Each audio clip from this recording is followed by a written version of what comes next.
Matthieu chapitre 9. Jésus étant entré dans la barque, repassa le lac et vint en sa ville. Et on lui présenta un paralytique couché sur un lit.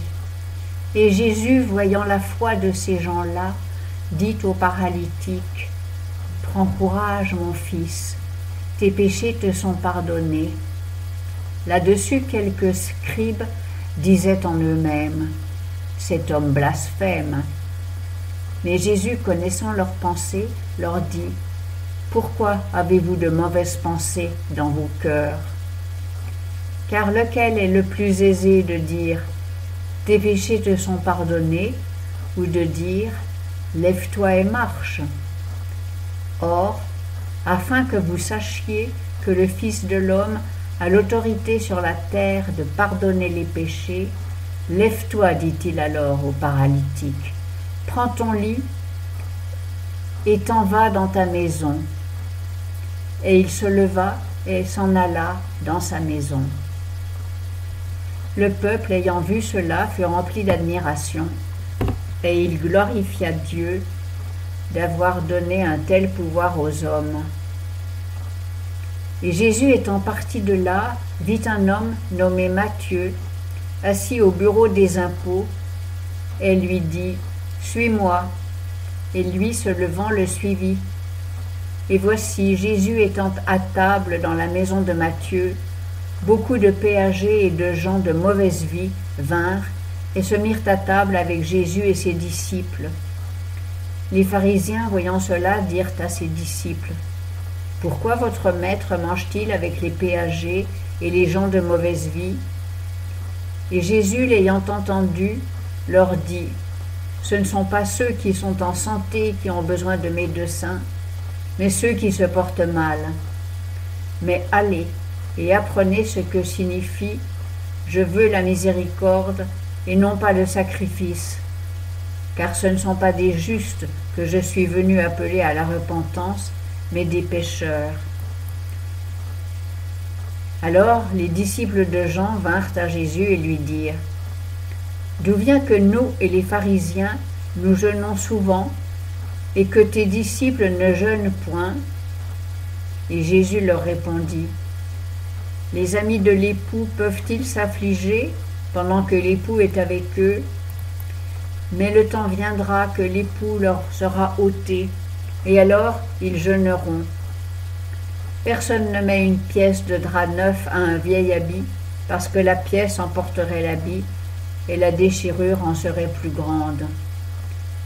On ne met pas non plus le vin nouveau dans de vieux vaisseaux, autrement les vaisseaux se rompent, le vin se répand, et les vaisseaux sont perdus. Mais on met le vin nouveau dans des vaisseaux neufs, et l'un et l'autre se conservent. » Comme il leur disait ces choses, un chef de synagogue vint, qui se prosterna devant lui et lui dit : « Ma fille vient de mourir, mais viens lui imposer les mains, et elle vivra. » Et Jésus, s'étant levé, le suivit avec ses disciples. Et une femme qui était malade d'une perte de sang depuis 12 ans s'approcha par derrière et toucha le bord de son vêtement. Car elle disait en elle-même : « Si seulement je touche son vêtement, je serai guérie. » Jésus, s'étant retourné et la regardant, lui dit : « Prends courage, ma fille, ta foi t'a guérie. » Et cette femme fut guérie dès cette heure-là. Quand Jésus fut arrivé à la maison du chef de synagogue, et qu'il eut vu les joueurs de flûte et la foule qui faisait grand bruit, il leur dit : « Retirez-vous, car cette jeune fille n'est pas morte, mais elle dort. » Et il se moquait de lui.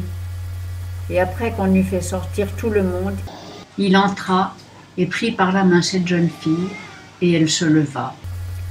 Et le bruit s'en répandit par toute cette contrée.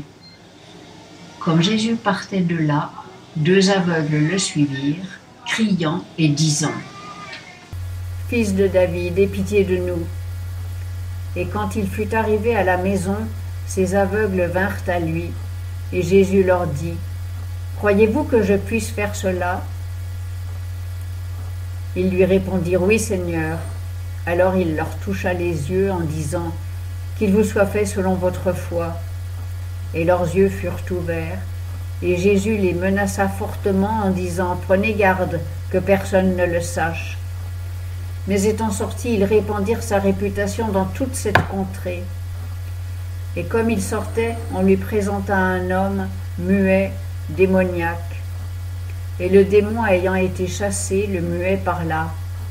Et le peuple, étant dans l'admiration, disait « Rien de semblable n'a jamais été vu en Israël. » Mais les pharisiens disaient « Il chasse les démons par le prince des démons. » Et Jésus allait par toutes les villes et par toutes les bourgades, enseignant dans leurs synagogues, prêchant l'évangile du royaume de Dieu et guérissant toutes sortes de maladies et toutes sortes d'infirmités parmi le peuple.